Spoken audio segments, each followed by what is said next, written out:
নমস্কাৰ আমি প্ৰত্যেকে একোটা বাৰ লৈ জন্ম হওঁ মানে সোমবাৰৰ পৰা শনিবাৰলৈকে আমাৰ জন্মবাৰ যিকোনো এটা এই 7 দিনত এটা দিন পৰে আৰু দিন বিশেষে আমাৰ প্ৰত্যেকৰে বিশেষত্বসমূহ বেলেগ বেলেগ হয় বৈশিষ্ট্য বেলেগ বেলেগ হয় চাৰিত্ৰিক লক্ষণসমূহ বেলেগ বেলেগ হয় ইতিমধ্যে আমি বাৰক লৈ আৰু এটা ভিডিঅ' লৈ আহিছিলো আগতে গতিকে আপোনালোকে আমাৰ চেনেলত যদি আপোনালোকে যায় পেজটো যদি ফলো কৰে তেতিয়াহলে আপোনালোকে গম পাব আমি বাৰ লৈ সোমবাৰৰ পৰা শনিবাৰলৈকে ব্যক্তিসকল জন্ম হোৱা ব্যক্তিসকলৰ স্বভাৱ চৰিত্ৰ বৈশিষ্ট্যসমূহ লৈ সুন্দৰ এটা ভিডিঅ' লৈ আহিছিলো আজি আমি কথা পাতিম সোমবাৰৰ পৰা শনিবাৰলৈকে মানে এই একোটা বাৰত জন্ম হোৱা ব্যক্তিসকলৰ আপোনাৰ যদি জন্ম সোমবাৰে হয় তেতিয়াহলে আপোনাৰ জীৱনত নিৰ্দিষ্টকৈ কিছুমান ঘটনা ঘটিবই এই সামুদ্ৰিক শাস্ত্ৰই কৈছে গতিকে এই ঘটনাবোৰ কি আৰু তাৰ লগতে আপোনাৰ কোনটো বাৰত জন্ম বা আপোনাৰ সোমবাৰৰ পৰা শনিবাৰলৈকে এই দিনকেইটাৰ ভিতৰত কোন দিনা আপোনাৰ জন্ম হৈছে সেই দিনটোৰ বিষয়ে সেই বাৰটোৰ বিষয়ে আমাৰ কমেন্ট বক্সত জনাবলৈ নাপাহৰিব খুবেই ইন্টাৰেষ্টিং হ'ব আজিৰ ভিডিঅ'টো কাৰণ আমি কিছুমান বাৰৰ খুব বিশেষ শনিবাৰৰ কথা দেৱে মোক ইতিমধ্যে কৈছে শনিবাৰে জন্ম হোৱা ব্যক্তিসকলৰ কিছুমান কথা কৈছে গতিকে আমি উল্লেখ কৰিম সেই বিষয়ে গতিকে ভিডিঅ'টো শেষলৈকে চাবলৈ নাপাহৰিব আৰু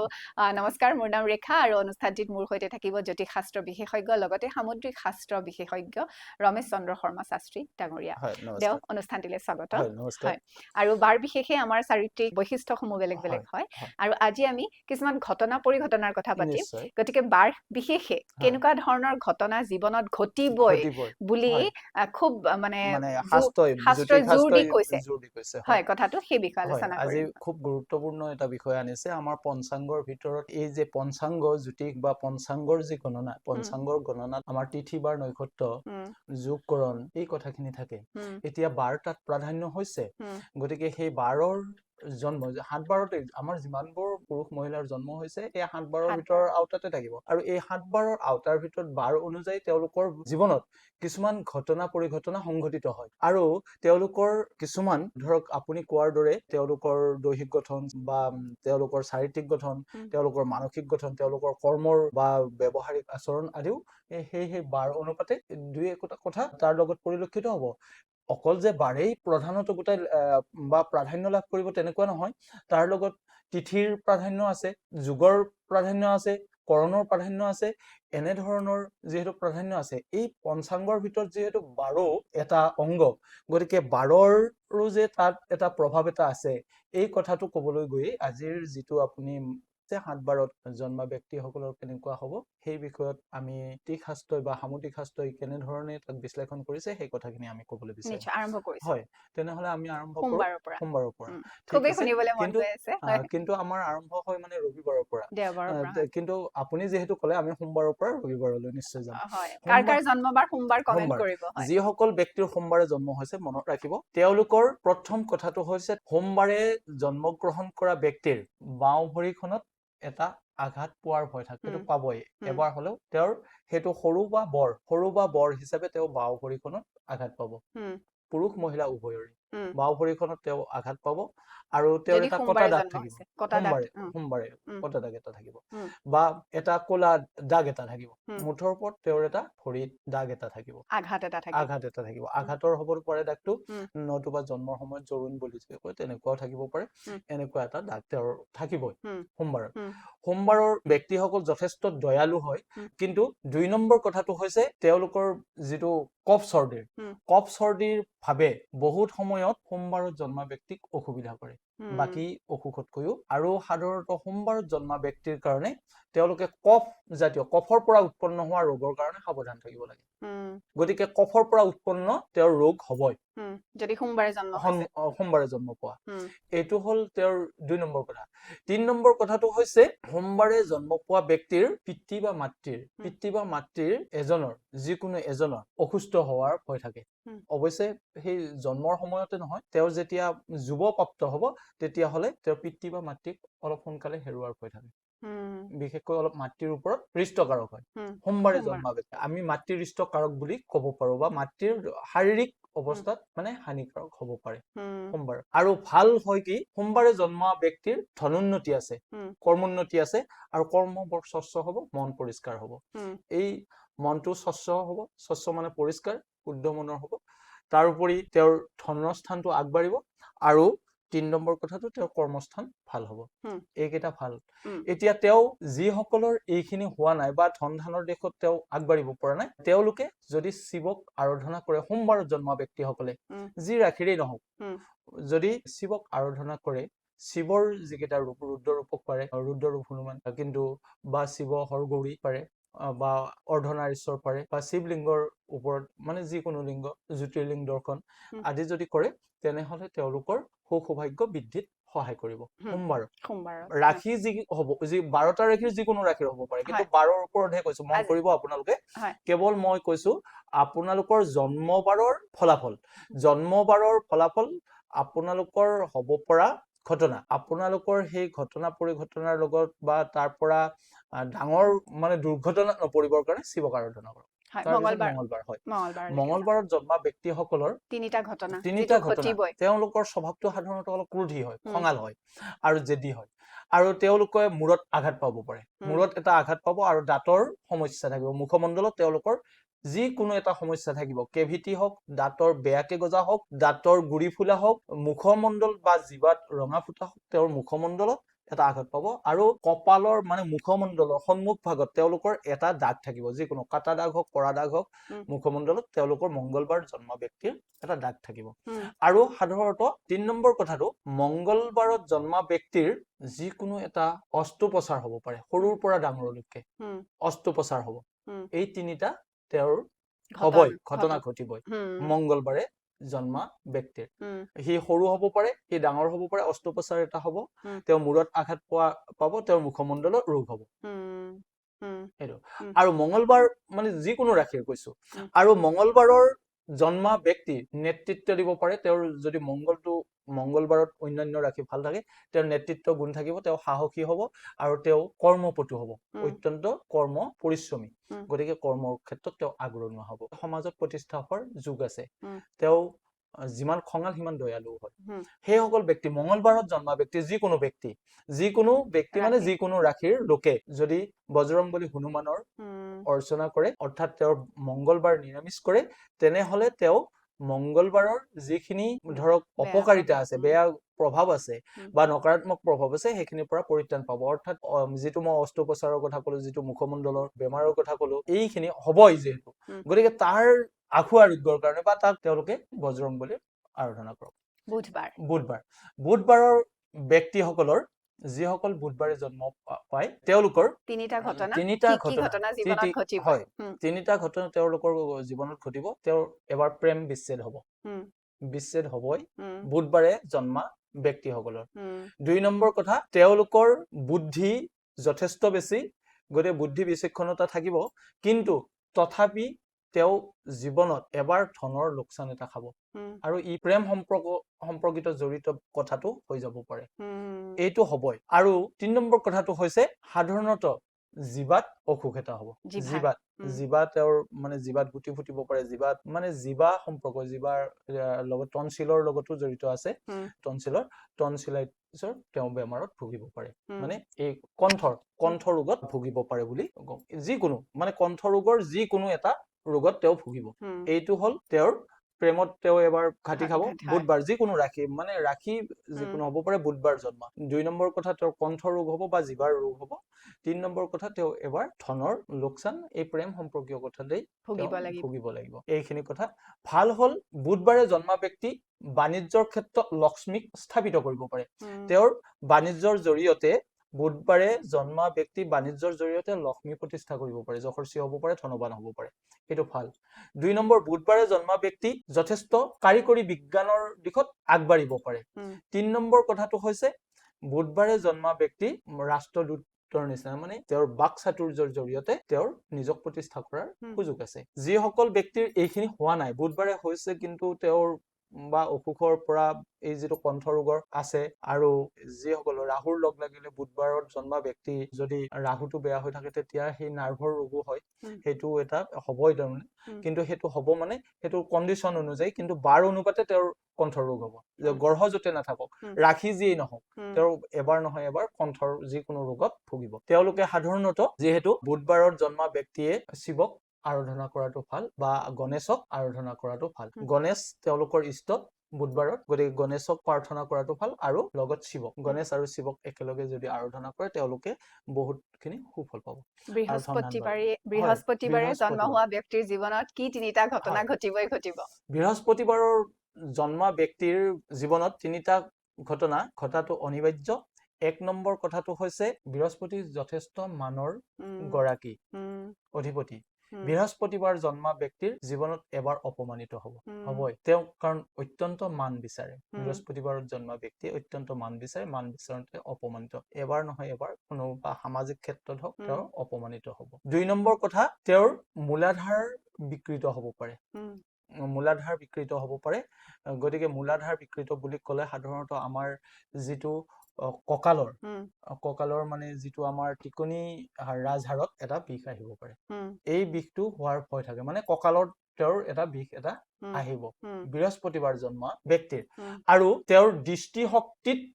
প্ৰতিক্ৰিয়া কৰিব। বৃহস্পতিবাৰ জন্মা ব্যক্তিত দৃষ্টিশক্তিৰ প্ৰতিক্ৰিয়া কৰিব, অৰ্থাৎ দৃষ্টিশক্তি তেওঁ কম বয়সতে চশমা ল'ব লাগিব পাৰে, কম বয়সতে তেওঁৰ দৃষ্টিশক্তিটোত কিবা হানি বিঘিনি ঘটিব। গতিকে এইখিনি কথা আছে বৃহস্পতিবাৰৰ ব্যক্তিৰ। ভাল হ'ল তেওঁলোকৰ তিনিটা ভাল কাম হ'বই। এটা কথা হ'ল বৃহস্পতিবাৰ জন্মা ব্যক্তিৰ জ্ঞান বিষয়ত, বিদ্যা আৰু জ্ঞান অলপ বেলেগ বেলেগ। বিদ্যা কমিলেও তাৰ জ্ঞান থাকিব, শাস্ত্ৰ সম্পৰ্কীয় জ্ঞান থাকিবই। 1। 2 নম্বৰ কথাটো হ'ল বৃহস্পতিবাৰত জন্মা ব্যক্তি শিক্ষা কম হ'ব পাৰে, তেওঁ কৃষি কাৰ্যৰে হ'লেও সমাজত সন্মানিত হ'ব। এইটো মানে খুব ভাল কথা। তেওঁ যিকোনো প্ৰকাৰে সন্মান প্ৰাপ্তি হ'ব। একদম সেই নিজৰ জন্মস্থানৰ পৰা আৰম্ভ কৰি একদম আন্তঃৰাষ্ট্ৰীয় পৰ্যায়লৈকে বাকীখিনি গ্ৰহৰ প্ৰভাৱে হ'ব, কিন্তু তেওঁ সন্মানিত হ'ব। আৰু 3 নম্বৰ ভাল কথাটো হৈছে তেওঁৰ জীৱনত সন্তানৰ পৰা তেওঁ এটা সন্তুষ্টি লাভ কৰিব। মানে সন্তান নহয় ভাল হ'ব,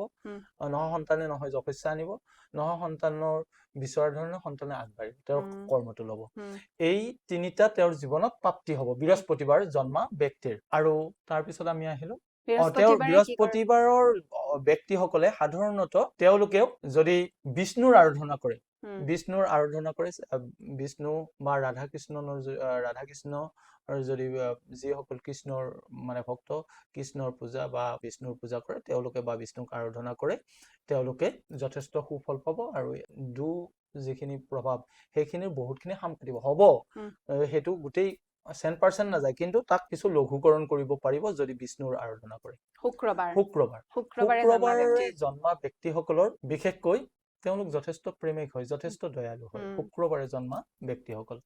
যিকোনো ৰাশিৰ হ'ব পাৰে, তেওঁলোক যথেষ্ট ভোগবিলাক সম্পন্ন, মানে আমাৰ এটা পৰিত লিংগৰ প্ৰতি তেওঁলোক বিশেষ আকৰ্ষিত হয়। শুক্ৰবাৰে জন্মা ব্যক্তি এইটোই তেওঁলোকক বদনাম আনিব পাৰে। 1 নম্বৰ, শুক্ৰবাৰে জন্মা ব্যক্তিক মানে বিপৰীত লিংগৰ পৰা বদনাম পাব। সি হয়তো বহুত বহলকৈও যাব পাৰে, বহুত কমকৈও, কিন্তু বদনাম আহিব। আৰু বিপৰীত লিংগৰ লগত হোৱা সম্পৰ্কৰ লগত বদনাম তেওঁৰ আহিব পাৰে। 1। 2 নম্বৰ কথাটো, তেওঁলোকৰ যি জ্ঞান, সেই জ্ঞান প্ৰকাশ কৰিবলৈ যাওঁতে বহুত সময়ত তেওঁলোকে উজুতি খাব, বহুত সময়ত তেওঁলোকৰ উজুতি খোৱাৰ ভয় এটা আছে। আৰু 3 নম্বৰ কথা, শুক্ৰবাৰত জন্মা ব্যক্তিৰ শুক্ৰ যৌনাংগৰ পেচাব সম্পৰ্কীয় হওক, কিডনী সম্পৰ্কীয় হওক বা যৌনাংগ সম্পৰ্কীয় হওক, যিকোনো এটা ৰোগত তেওঁলোকে ভুগিব, পুৰুষ হওক মহিলা হওক। শুক্ৰবাৰে জন্মা ব্যক্তিৰ কিন্তু তেওঁলোকৰ মনটো দয়া আৰু স্বচ্ছ হয়, কিন্তু তেওঁলোকে যৌনাংগৰ ৰোগত, সি সৰু হ'ব পাৰে বা ডাঙৰ হ'ব পাৰে, সেইটো মই কোৱা নাই, কিন্তু এটা ৰোগত ভুগিবই সেইটো শুক্ৰবাৰত। এই তিনিটা ঘটনা ঘটিব পাৰে, আৰু তেওঁ মানে বিপৰীত লিংগৰ পৰা তেওঁ অপমানিত হ'ব। 1। 2 নম্বৰ কথা, তেওঁৰ হেৰি হ'ব পাৰে। 3 নম্বৰ, তেওঁৰ যি জ্ঞান, সেই জ্ঞান প্ৰকাশত তেওঁৰ বহুত সময়ত এটা বাধা পাব। সেইটো এই তিনিটা হৈছে তেওঁৰ অপকাৰিতা বা সেই বাৰটোৰ পৰা অহা এটা দুষ্প্ৰভাৱ। সুপ্ৰভাৱ হৈছে শুক্ৰবাৰত জন্মা ব্যক্তি ভোগবিলাক সম্পন্ন হ'ব, তেওঁৰ ভোগৰ ধুনীয়াকৈ উপচি পৰিব। 2 নম্বৰ কথাটো, তেওঁৰ ভাল কথাটো হৈছে তেওঁক জীৱ জন্তুৰ পৰা যথেষ্ট তেওঁ এটা প্ৰীতি বা মৰম এটা পাব। জীৱ জন্তুই তেওঁক যথেষ্ট ভাল পাব। সেই কুকুৰ মেকুৰীৰ পৰা, গৰু ছাগলীৰ পৰা ভিতৰ কৰি সেইবিলাক প্ৰকৃতিৰ বস্তুৱে তেওঁক আদৰ কৰিব, প্ৰকৃতিৰ বস্তুৰ পৰা তেওঁ এটা আদৰ পায়। আৰু 3 নম্বৰ কথাটো হৈছে তেওঁৰ ল'ৰা ছোৱালী বা ঘৰৰ পৰিয়ালৰ জৰিয়তে তেওঁৰ এটা সুখ সমৃদ্ধি প্ৰাপ্তিৰ যোগ এটা আছে। শুক্ৰবাৰত জন্মা তেওঁ হয়তো একো নকৰিবও পাৰে, কিন্তু তেওঁৰ পৰিয়ালৰ কোনোবাই, তেওঁৰ ল'ৰা ছোৱালী বা তেওঁৰ পত্নীয়ে বা তেওঁৰ মাতৃয়ে অৰ্থ উপাৰ্জনৰ কামত থাকি উঠি তেওঁক সুসম্ভোগ দিব। তেওঁ নকৰিবও পাৰে, আনকি তেওঁ কৰাৰ যুগ আছে, কিন্তু তেওঁ নকৰিলেও তেওঁ সুসম্ভোগ কোনোবা প্ৰকাৰে নহয় কোনোবা প্ৰকাৰে পাব।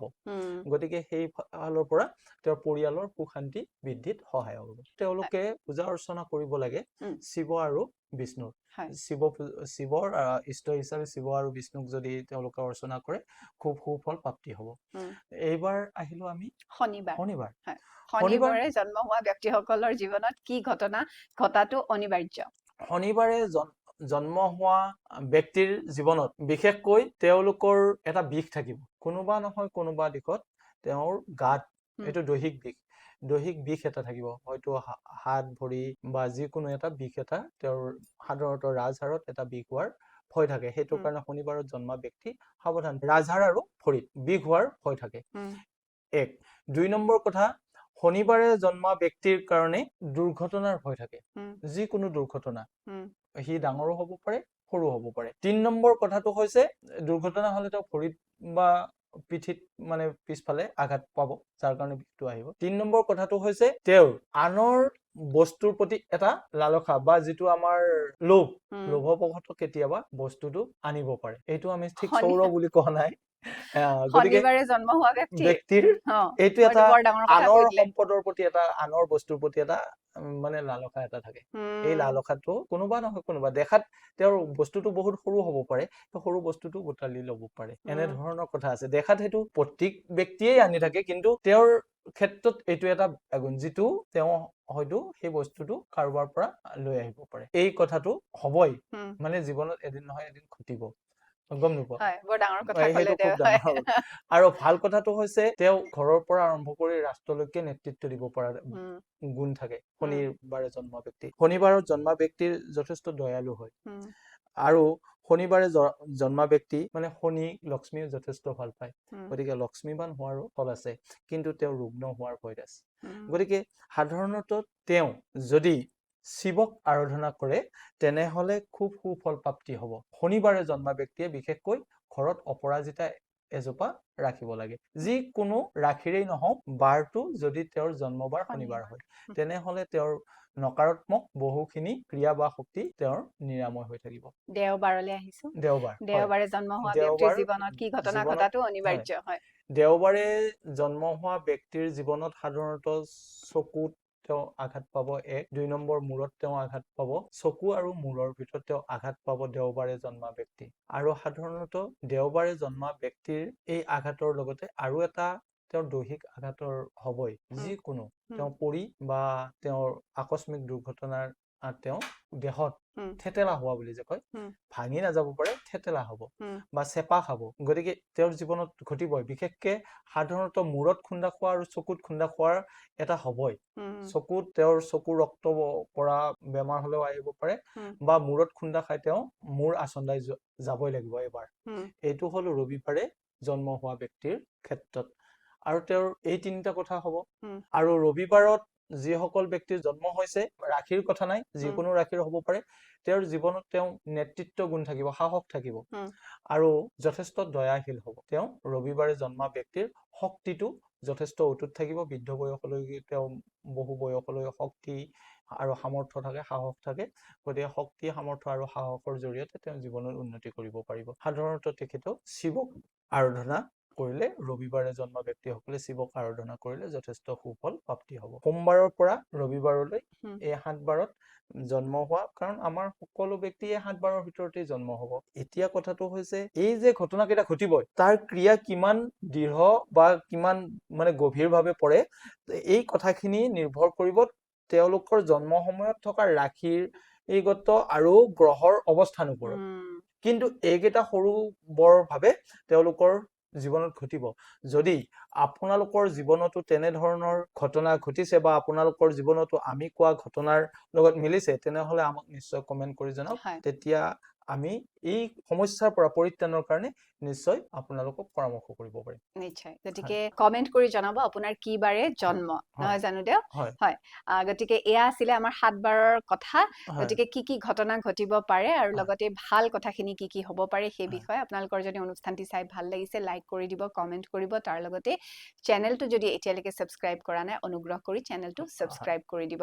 আৰু যদি দেওৰ সৈতে যোগাযোগ কৰিবলৈ বিচাৰিছে শুৱনি বিশ্লেষণ সম্পৰ্কে তেতিয়া হলে নম্বৰটো আপোনালোকৰ স্ক্ৰীনত ইতিমধ্যে ৰিফ্লেক্ট হৈ আছে সেই নম্বৰতে যোগাযোগ কৰিব পাৰে দেও ভাল লাগিলে কথা পাতি আমি এনেদৰে বাৰৰ আৰু বহুতো বিশেষ কথা লৈ পুনৰ লগ পাম আজিলৈ আমি সামৰো তেতিয়া হলে হয় বহুত ধন্যবাদ আপুনি অনুষ্ঠানটিলে অহাৰ বাবে হয় আৰু ইয়াৰ লগে লগে আমি দুয়োগৰাকী আজিৰ অনুষ্ঠানটিৰ পৰা বিদায় লৈছো সকলোৱে ভালে কুশলে থাকিব ধন্যবাদ নমস্কাৰ